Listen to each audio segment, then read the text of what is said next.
കരിപ്പൂർ വിമാനത്താവളം വഴിയുള്ള ഹജ്ജ് യാത്രയ്ക്ക് അമിത വിമാന നിരക്ക് ഈടാക്കുന്നതിനെതിരായ ഹർജി ഇന്ന് സുപ്രീം കോടതിയുടെ ശ്രദ്ധയിൽപ്പെടുത്തും.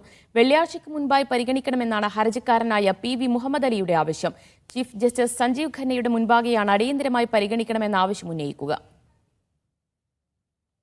ഹോളി അവധിക്കായി സുപ്രീം കോടതി പിരിയുന്നതിന് മുമ്പേ ഹർജി ബെഞ്ചിന് മുന്നിൽ എത്തിക്കാനാണ് ശ്രമം. വെള്ളിയാഴ്ച പിരിഞ്ഞാൽ 10 ദിവസം കോടതി അവധിയായിരിക്കും.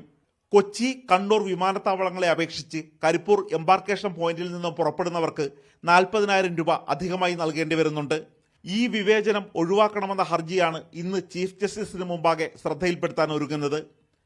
മറ്റു 2 വിമാനത്താവളങ്ങളിൽ നിന്നും 86,000 രൂപ നൽകുമ്പോൾ കരിപ്പൂരിൽ നിന്നുള്ള ടിക്കറ്റ് നിരക്ക് 1,24,000 ഈ ഹജ്ജ് എന്ന് പറഞ്ഞു കഴിഞ്ഞാൽ once in a lifetime ഓപ്പർച്യൂണിറ്റിയാണ്.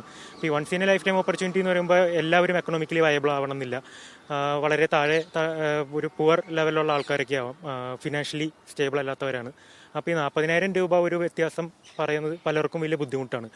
അപ്പോൾ ആ ഒരു വ്യത്യാസം മാറ്റി കൊച്ചിയുടെയും കണ്ണൂരിനെയും പാരിറ്റിയിൽ എത്തിക്കാൻ വേണ്ടിയിട്ടാണ് ഹർജി കൊടുത്തിരിക്കുന്നത്. ഭരണഘടന ഉറപ്പു നൽകുന്ന സ്വാതന്ത്ര്യങ്ങളുടെ ലംഘനം നടക്കുന്നതായി ഹർജിയിൽ ചൂണ്ടിക്കാട്ടുന്നു. നിരക്ക് നിശ്ചയിക്കുന്നതിലെ നടപടിക്രമങ്ങൾ സുതാര്യമല്ല. കഴിഞ്ഞ തവണയും ഈ വിവേചനം നടന്നെങ്കിലും പിന്നീട് വ്യോമയാന മന്ത്രാലയത്തിൽ നൽകിയ നിവേദനങ്ങളുടെ അടിസ്ഥാനത്തിൽ അമിത നിരക്കിൽ കുറവ് വരുത്തി. യാത്രക്കാരുടെ കുറവാണ് നിരക്ക് വർദ്ധിപ്പിക്കാൻ കാരണമെന്ന കേന്ദ്രവാദത്തിന് മറുപടി ഇങ്ങനെ: യാത്രക്കാർ കുറവാണെന്നുള്ള വാദം തെറ്റാണ്. അതുമാത്രമല്ല, ഒരു ലോജിക്കില്ലാത്ത ന്യായങ്ങൾ പറഞ്ഞിട്ടാണ് ഈ പ്രൈസ് കുറയ്ക്കാൻ പറ്റൂല എന്ന് പറയുന്നത്. വേറെ ഏത് രീതിയിൽ നോക്കിയാലും നമുക്ക് പാരിറ്റിയിലേക്ക് എത്തിക്കാവുന്നതുള്ളൂ. അതുമാത്രമല്ല, ബിഡിങ്ങിൻ്റെ കാര്യം പറഞ്ഞപ്പോഴാണെന്നുണ്ടെങ്കിൽ ഒറ്റ ബിഡറേ വന്നിട്ടുള്ളൂ. അപ്പോൾ അതിലും എന്തോ ഒരു ഡിസ്ക്രിപ്പൻസി നമുക്ക് ഫീൽ ചെയ്യുന്നുണ്ട്.